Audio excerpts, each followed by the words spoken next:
What if you could actually survive a 1 versus 1 face-off with a lion? Yes, you can. What if I told you that surviving a predator attack isn't just luck, but a skill you can learn? In this video, we're not just showing you terrifying encounters. We're breaking down the exact strategies and psychological shifts that allowed people to escape the jaws of death. And by the end, you'll walk away with crucial insights that could one day save your life. The Arctic is a world of silence. White stretches of ice, endless snow, and a horizon that feels eternal. Out here, you're not the hunter. You're prey. Because somewhere beyond that blinding sheet of white, a predator is tracking you, and it never gives up. The polar bear. The largest land carnivore on Earth, 12 feet tall when it rears on hind legs, weighing over half a ton, yet capable of moving with terrifying stealth across ice and snow. It doesn't chase its victims with a burst of speed. It stalks, it shadows, and once it locks onto you, it will follow for miles. Imagine it. You're trekking across the tundra, breath clouding in the cold air. At first, you think you're imagining the shape on the horizon. Then it moves. The bear lowers its head, eyes fixed, paws silent as they crush the snow. You try to run, but on ice, there's nowhere to go. And here's the worst part. Polar bears aren't like most predators. They don't bluff charge. They don't roar to scare you off. If one is coming, it's coming to kill. Your instinct screams to flee. But you can't outrun a predator that moves as fast as a racehorse over short bursts. In survival accounts, only two things matter: standing tall, making noise, and if you're armed, using it. If you're not, you fight. Harder than you've ever fought in your life. The bear's skull is thick, but its eyes and nose are targets. Some survivors drove it back with desperate strikes. Others were saved by flares or the sudden arrival of dogs. It's raw, primal terror. Man against a beast built for the harshest place on Earth. And if you think the cold wastes of the Arctic are terrifying, wait until you step into the forests, where another massive predator lurks. One with claws just as sharp, but a temper far more unpredictable. Deep in the North American wilderness, the forest feels alive with whispers. The crack of branches, the rustle of leaves, the distant roar of a river. But in this domain, there's one sound that freezes blood in the veins. The low, guttural growl of a grizzly. The grizzly bear is a powerhouse of raw muscle and fury. Standing over 8 feet tall on its hind legs and weighing close to 900 pounds, it can swat the skull of a moose clean in two. Its claws curve like daggers, 5 inches long, made to rip apart bark, flesh, or anything that dares to challenge it. Now imagine you're hiking a narrow trail, the scent of pine heavy in the air, when the underbrush explodes. A blur of brown, a roar that rattles your chest. The grizzly is charging, 30 miles per hour, straight at you. You don't have time to think. You only have time to choose. Survivors know this truth. Against a grizzly, the wrong instinct is fatal. If it's a predatory bear, standing your ground and fighting might be your only chance. But if it's defensive, protecting cubs or food, the wiser move is the opposite. Go still, drop to the ground, protect your neck, and play dead. Many who tried to run never made it. The grizzly is chaos given form, unpredictable and unstoppable.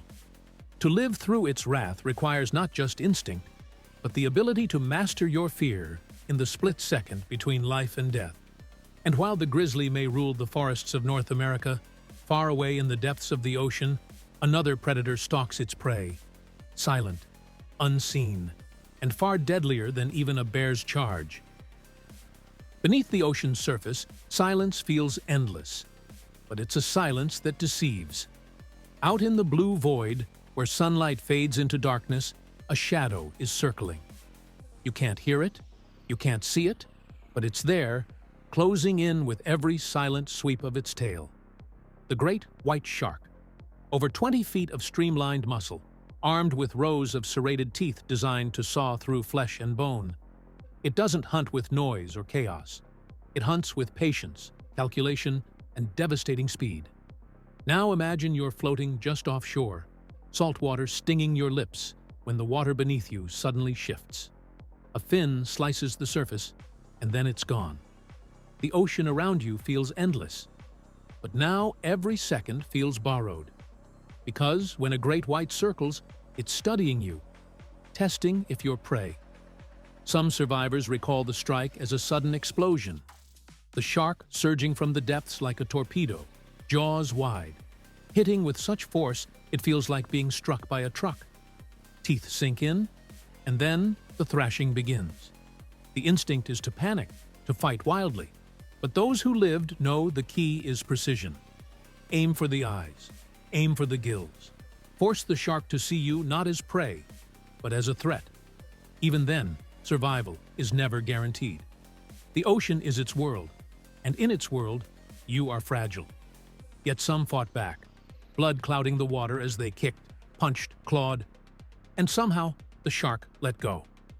The great white is a phantom of the deep, a reminder that beneath the surface, you are never alone. But if the ocean holds death in silence, the savanna holds death in plain sight, and the next predator doesn't stalk unseen. It charges with thunder, head-on, and it's earned the name the King of the Beasts. The savanna can feel deceptively calm, golden grass swaying in the heat, herds moving slowly in the distance. But when the ground begins to tremble beneath your feet, that calm shatters. Something massive is coming, and once it charges, there's almost no stopping it. The elephant, the largest land animal alive, towering over 12 feet at the shoulder, weighing up to 7 tons, yet capable of thundering forward at over 25 miles per hour. Its tusks are weapons, its trunk a battering ram, and when an elephant decides to charge, it's not a warning, it's war. Now imagine you're on foot in the wild, the sun burning down, when a bull elephant lowers its head, ears spread wide, and lets out a trumpet that shakes the air. In that moment, you know, there's no outrunning this. The distance between you is closing, and every instinct screams to move. But the wrong move seals your fate. Survivors speak of mock charges, the elephant rushing forward only to stop short, testing your reaction. Run, and you provoke it. Stand tall, stay still, and sometimes it will back off. But if it doesn't, if it commits, then the only chance is cover. A boulder, a ditch, a tree thick enough to put between yourself and several tons of fury. Those who didn't make it never stood a chance.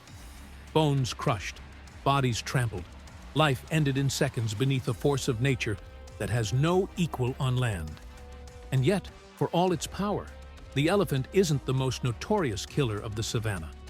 Because nearby, in the same heat-soaked plains, lurks another giant. Smaller, yes, but far more unpredictable. A beast so feared that even lions hesitate before it. Imagine you're moving through the dense jungles of India. The air is thick with humidity, the chorus of cicadas echoing in your ears, when the forest suddenly falls silent. That silence isn't peace, it's a warning. Somewhere in the undergrowth, a set of amber eyes has locked onto you. The Bengal tiger, the striped phantom of the forest, is already closing the distance.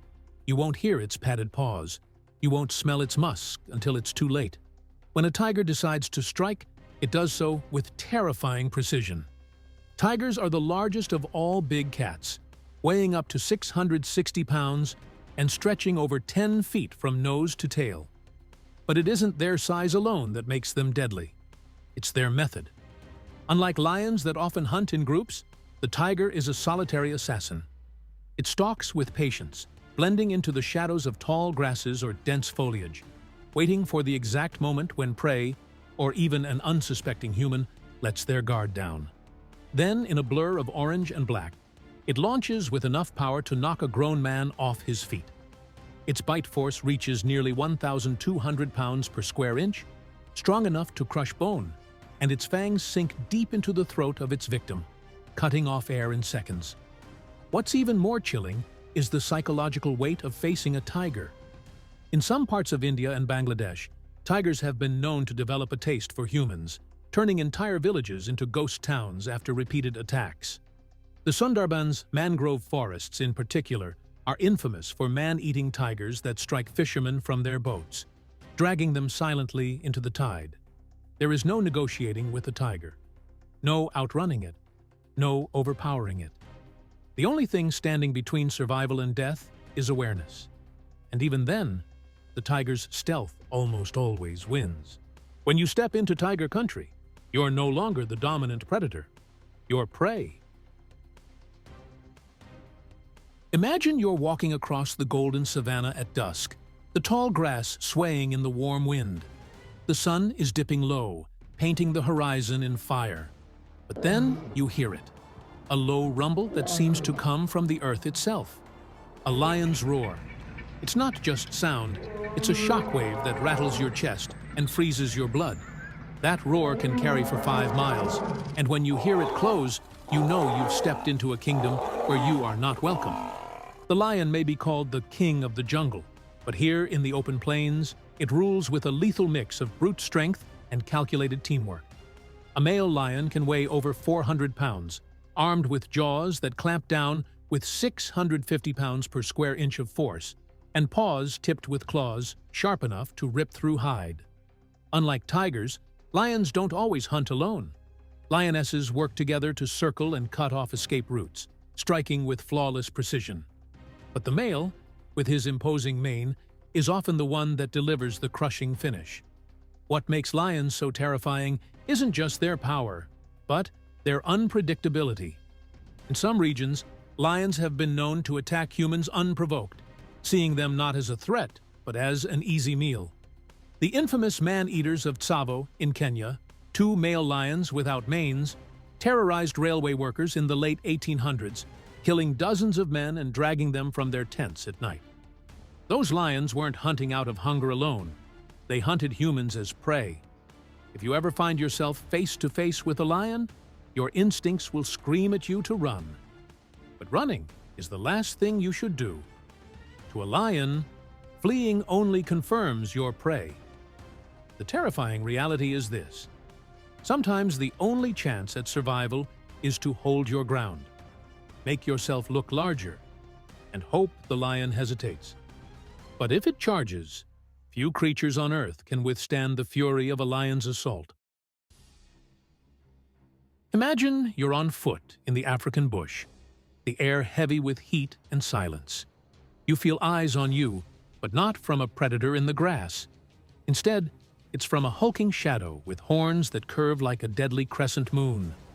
The Cape buffalo. Locals call it the Black Death, and for good reason. Weighing up to 2,000 pounds, this beast is not a grazer to be underestimated. It kills more people in Africa each year than lions, leopards, and elephants combined.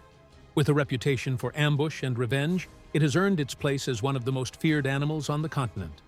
Unlike most animals that flee when shot or threatened, a Cape buffalo often charges head-on. And worse still, if wounded, it will circle back to stalk the hunter, lying in wait, eyes burning with rage, until it sees its chance to kill. Its horns aren't just weapons, they're battering rams fused at the base into a solid shield of bone called a boss. When a buffalo charges, it's like a truck without brakes, moving at speeds over 35 miles per hour, capable of tossing lions into the air like rag dolls. Even apex predators fear them. Entire prides of lions sometimes hesitate before attacking a single buffalo. For humans, survival comes down to sheer luck and split-second choices. There's no outrunning it, no climbing a tree fast enough. Hunters have described emptying rifles into one before it finally fell. And often, the buffalo still managed to kill someone in its last moments. Here in the savannah, the Cape buffalo isn't just an herbivore, it's death on 4 hooves.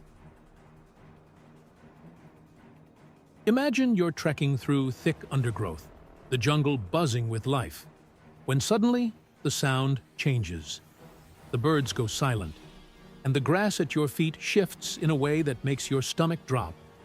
Then you see it, black scales moving like liquid shadow, or a hood flaring wide as a hiss cuts through the air. You've stumbled into the strike zone of one of the deadliest snakes on Earth, the king cobra, stretching up to 18 feet, towers above the ground, rising high enough to look a grown man in the eye. One bite injects enough neurotoxic venom to kill an elephant. Its strike is blindingly fast, and its aim is precise, aiming for vital nerves, shutting down breath and heartbeat within hours. When threatened, it doesn't just bite once. It may deliver multiple rapid strikes, each pumping more venom into its victim. Then there's the black mamba, slimmer, but even deadlier. It's one of the fastest snakes alive, capable of slithering at 12 miles per hour. A single bite delivers a cocktail of neurotoxins and cardiotoxins so potent that without antivenom, death can come in under 20 minutes. Locals whisper that once a mamba sets its sights on you, there's no escape. It strikes repeatedly, with terrifying aggression, before vanishing like smoke. Surviving these serpents is less about fighting back, and more about prevention. Step carefully, stay alert, and never corner them. If you are bitten, your survival depends on how quickly antivenom can be administered. The terrifying truth, in remote areas, that window of time is often too short. In the silent tension of the jungle or the dusty savanna, snakes like the king cobra and black mamba remind us that death doesn't always roar. It can slither quietly, waiting for one wrong step. Imagine you're waist-deep in murky water, the surface calm, the air heavy with heat. But beneath that silence, something ancient is watching.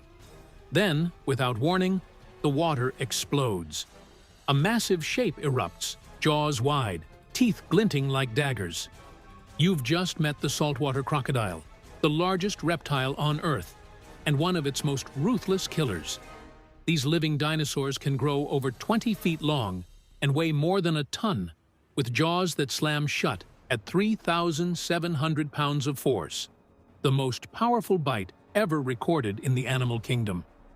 When they strike, it's not just a bite, it's a trap.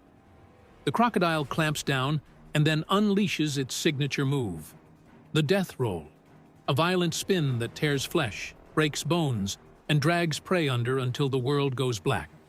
Saltwater crocs don't stalk like lions or chase like wolves.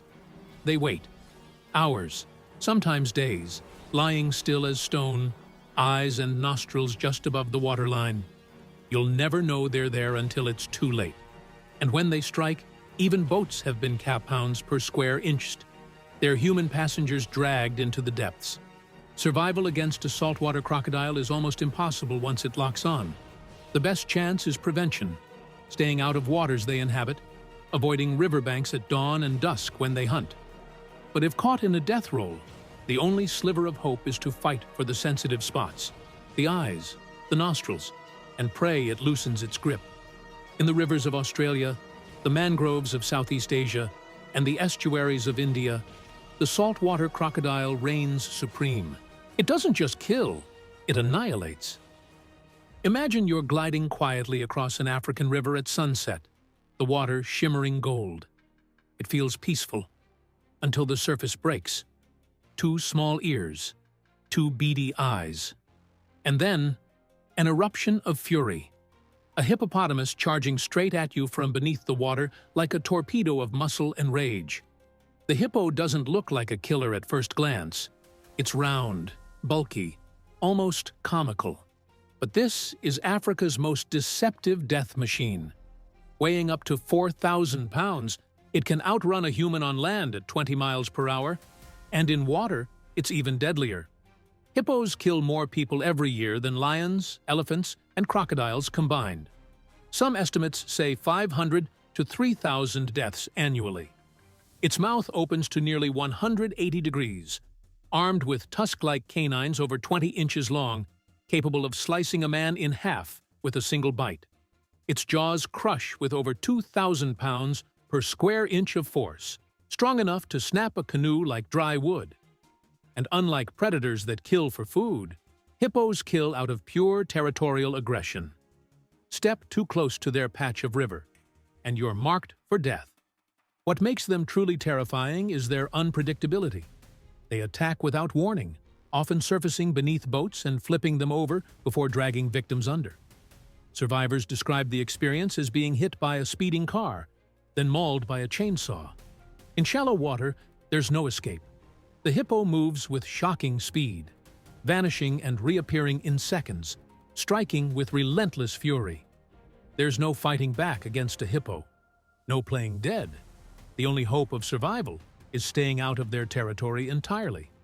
Because once the river explodes with that monstrous head and gaping jaws, you're not facing just an animal. You're facing one of the most unpredictable and efficient killers on Earth. From the icy tundra of the Arctic to the steaming rivers of Africa, one truth is clear. Nature does not forgive mistakes. These animals aren't villains. They're survivors, perfected by millions of years of evolution. And when we step into their world, we're the intruders. But remember this, survival isn't about overpowering nature. It's about respecting it, understanding it, and knowing when to stand still and when to run. Because in the end, the deadliest animal isn't the one you see coming, it's the one you never expect.